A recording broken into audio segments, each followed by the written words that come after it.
Good morning student. मैं Shashi Maurya, your Hindi teacher, Sunshine senior secondary school Jakhania Ghazipur से।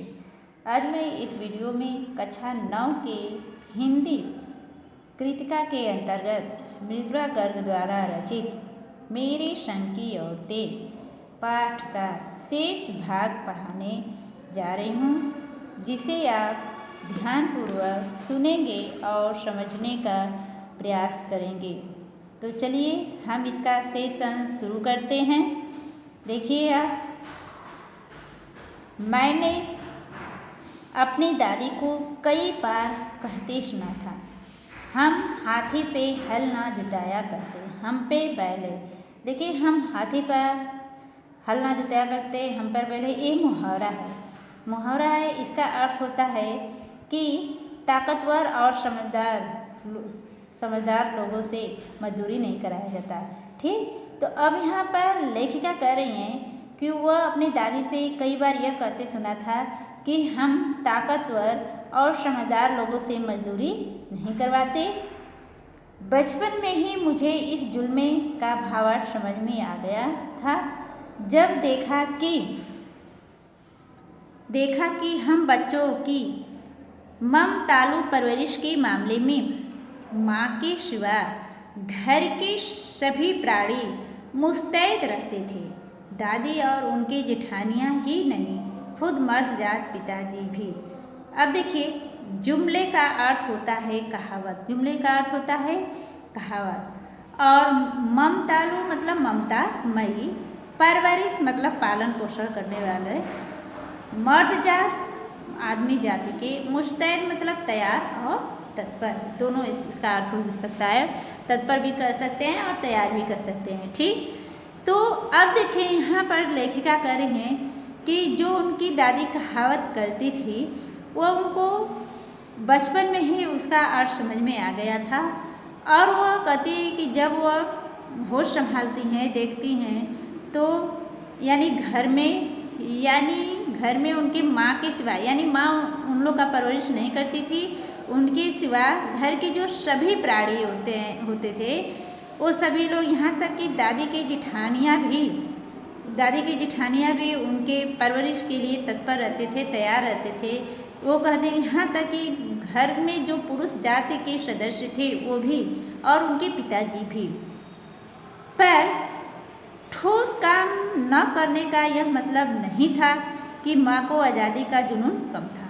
वो भरपूर था और अपने तरीके से उसे भरपूर निभाती रही थी। जाहिर है कि जब जुनून आज़ादी का हो तो उसे निभाना भी आज़ादी से चाहिए, जिस चीज़ से पूछकर, उसके तरीके से नहीं, खुद अपने तरीके से। अब लेखिका कहती हैं कि माँ उनकी कठिन कार्य नहीं कर पाती थी। इसका ये मतलब नहीं था कि उनके अंदर आज़ादी का जुनून कम था। वह पूरी तरह से उनके अंदर आज़ादी का जुनून था और वह उसे अपने तरीके से, अपने ढंग से उसको निभाती थी। और वह किसी दूसरे से पूछकर वह उसे आज़ादी का जुनून को नहीं निभाती, बल्कि खुद अपने ढंग से निभाती थी। हमने अपनी माँ को कभी भारतीय माँ जैसा नहीं पाया। न उन्होंने कभी हमें लाड किया और न हमारे लिए खाना पकाया और न अच्छी पत्नी बहू होने की सीख दी। कुछ अपनी बीमारी के चलते वे घर बार नहीं संभाल पाती थी, पर उसमें ज़्यादा हाथ उनकी अरुचि का था। अब देखिए, यहाँ पर लेखिका कहती हैं कि अपने माँ को कभी भारतीय महिला जैसे नहीं पाया, क्योंकि उनकी माँ उन्हें कभी न लाड प्यार किया, न उनके लिए खाना बनाया और न ही लेखिका को अच्छी पत्नी बहू होने की सीख दी। क्योंकि यहाँ पर लेखिका कहते हैं कि जो भारतीय महिला होती हैं तो अपने बेटी को लाड प्यार करती हैं, खाना बनाना सिखाती हैं, अच्छी पत्नी बहू होने का सीख देती हैं। जो भी सामाजिक परंपरा होता है वो सब कुछ क्या करते हैं, सीख देती है। लेकिन लेखिका की माँ ऐसा कुछ नहीं की, और वो कहती हैं कि उन्हें घर बार को नहीं संभाल पाती थी, यहाँ तक कि वो इतना बीमार रहती थी और बीमारी के साथ साथ उनमें इन कामों में रुचि भी नहीं था।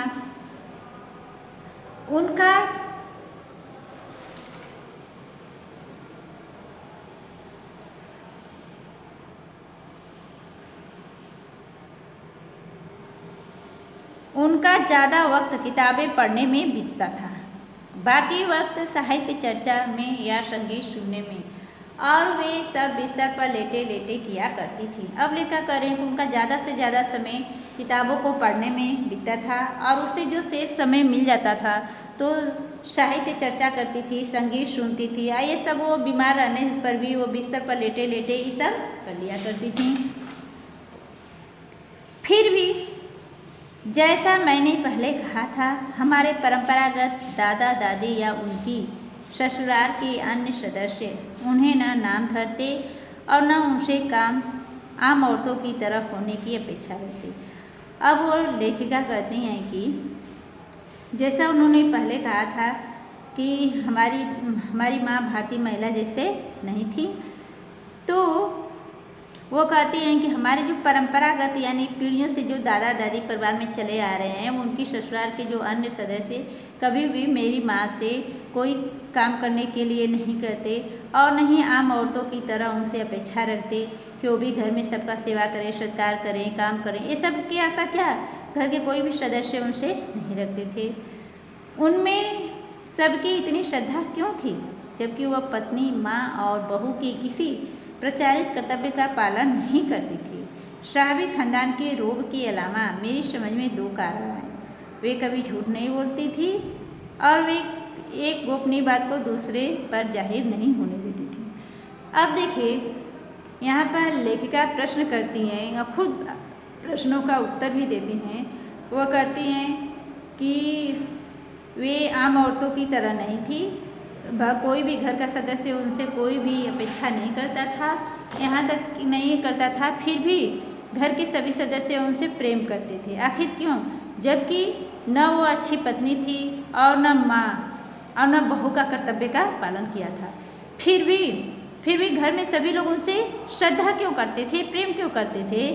तब यहाँ पर लेखिका कहती हैं कि मेरी समझ में दो बातें आती है, दो कारण आती है कि उनसे लोग इतना प्रेम क्यों करते थे। पहला कि वह कभी झूठ नहीं बोलती थी, और दूसरा कि वह किसी की गोपनीय बात को दूसरे तक जाहिर मतलब प्रकट नहीं करती थी।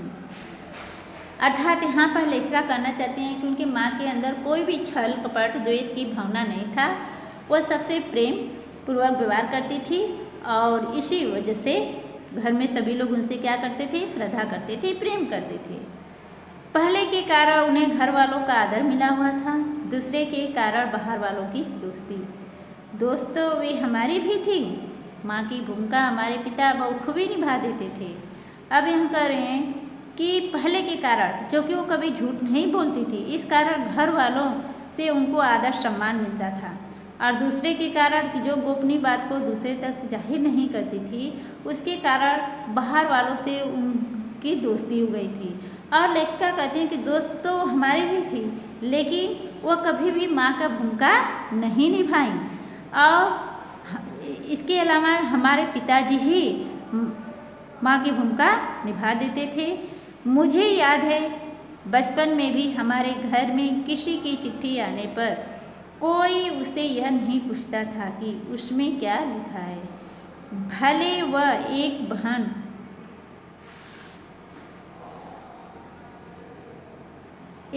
दूसरे के नाम क्यों न हो, और माँ यह जाने को बेहाल हो कि बीमारी से वो बुरी या नहीं। अब यहाँ लेखिका बता रही हैं कि बचपन में उन्हें याद है कि उनके घर में किसी का भी चिट्ठी आता था तो कोई भी नहीं पूछता था कि उसमें क्या लिखा गया है, भले ही एक बहन की जो पत्र होता था दूसरी के नाम क्यों न हो, लेकिन उसमें यह जरूर लिखा हुआ होता था कि माँ अभी बीमारी से ठीक हुई या नहीं। छोटे से घर में 6 बच्चों के साथ सास ससुर आदि के रहते हुए भी हर व्यक्ति को अपना निजत्व बनाए रखने की छूट थी। ऐसे निजत्व बनाए रखने की छूट का फायदा उठाकर हम 3 बहनें और छोटा भाई लेखन के हवाले हो गए।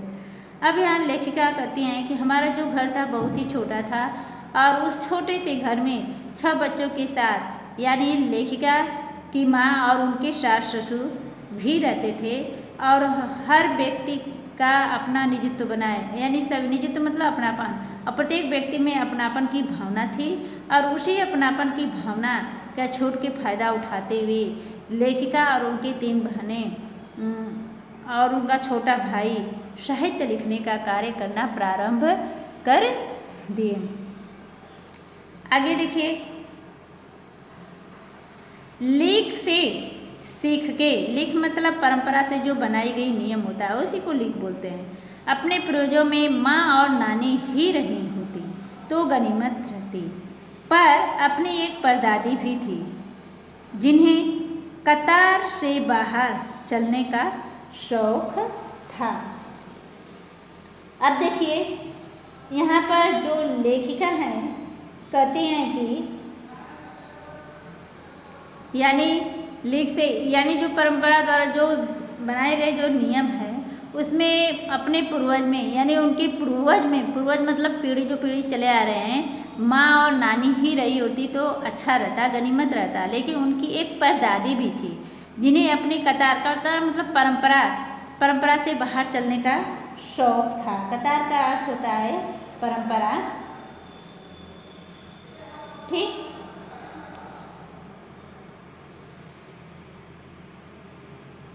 अब देखिए अब वो क्या कर रही हैं, उन्हें व्रत ले रखा था कि अगर खुदा के फजल से उनके पास कभी 2 से ज़्यादा धोतियाँ हो जाएगी तो वो तीसरी दान कर देंगी, ठीक है। फजल का अर्थ होता है दया।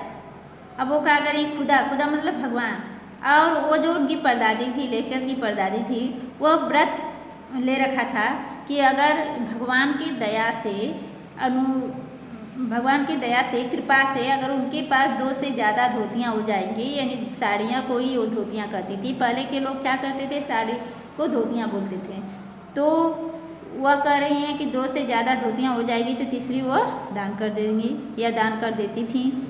जैन समाज में अपरिग्रह मतलब संग्रह न करना, अर्थात किसी से कुछ ग्रहण न करना की सनक बिरादरी बाहर हरकत नहीं मानी जाती थी, इसलिए वहाँ तक तो ठीक था। वो कह रही हैं कि दूसरे से कोई चीज़ ग्रहण नहीं किया जाता था, ये बिरादरी के बाहर का कोई हरकत नहीं माना जाता था, इसलिए वहाँ तक तो सब ठीक था। पर उनका असली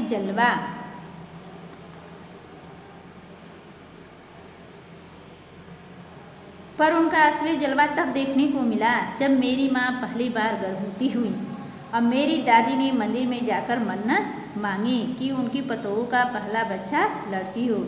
अब यहाँ पर लेखक करें कि सबसे पहले यानी उनका रूप देखने को उस समय मिला जब लेखिका की माँ गर्भवती हुई और उनकी दादी मंदिर में जाती हैं और उनसे भगवान से मन्नत मांगती है कि मेरी पतोहू का पहला बच्चा क्या हो, लड़की हो। यह गैर रवाती मन्नत मांगकर उन्हें चैन नहीं पड़ा। अब उन्हें गैर रवाती मतलब अप्रचलित, और करें कि यह अप्रचलित मन्नत मांगकर उन्हें चैन नहीं मिला। मतलब लेखक कहना चाहती है कि पहले के लोग क्या होता है, पहला बच्चा लड़का मांगता था, लेकिन उनकी दादी क्या पहला बच्चा लड़की मांगी, इसलिए यहाँ पर लेखिका उनको अप्रचलित मन्नत कही है, यानी उनकी दादी अपने आप को एक अलग ही दिखाना चाहती थी, इसलिए उन्होंने ऐसा मन्नत मांगा। उसी भगवान और अपने बीच पोशीदा मतलब पर्दे से ढके रखने के बजाय सरेआम उसका ऐलान कर दिया। अब वो लोग क्या कहते हैं कि उसे भगवान और अपने बीच ही जो रखने की बात थी वो खुलेआम ऐलान कर दिया। लोगों के मुंह खुले के खुले रह गए, उनके फितूर का कोई वाजिब वजह ढूंढे न मिली। अब यहाँ पर देखिए, फितूर मतलब पागलपन, फितूर का मतलब क्या होता है, पागलपन, वाजिब मतलब उचित। अब यहाँ पर लेखिका कहती हैं कि जब लोगों ने सुना कि वो अपने पतोहू का पहला बच्चा लड़की मांग रहे हैं तो सभी लोग क्या करने लगे, सबके मुंह खुले रह गए, मतलब आश्चर्यचकित रह गए, और उनके जो पागलपन है, फितूर मतलब पागलपन का कोई उचित वजह ढूंढने पर न मिला। यह भी नहीं कर सकते थे कि खानदान में पुश्तों से कन्या पैदा नहीं हुई थी, इसलिए माँ जी बेचारी कन्यादान के के अभाव को पूरा करने के चक्कर में थी।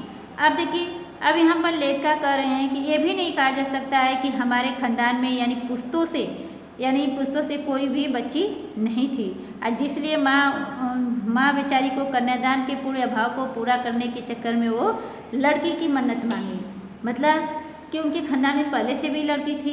ऐसा भी नहीं कहा जा सकता है कि लड़की नहीं थी, ठीक। देखिए बेटा, आज के वीडियो में हम यहीं पर समाप्त करते हैं और मैं उम्मीद करती हूँ कि आप लोग को ये समझ में आ गया होगा। फिर हम नेक्स्ट वीडियो में मिलेंगे, तब तक के लिए धन्यवाद।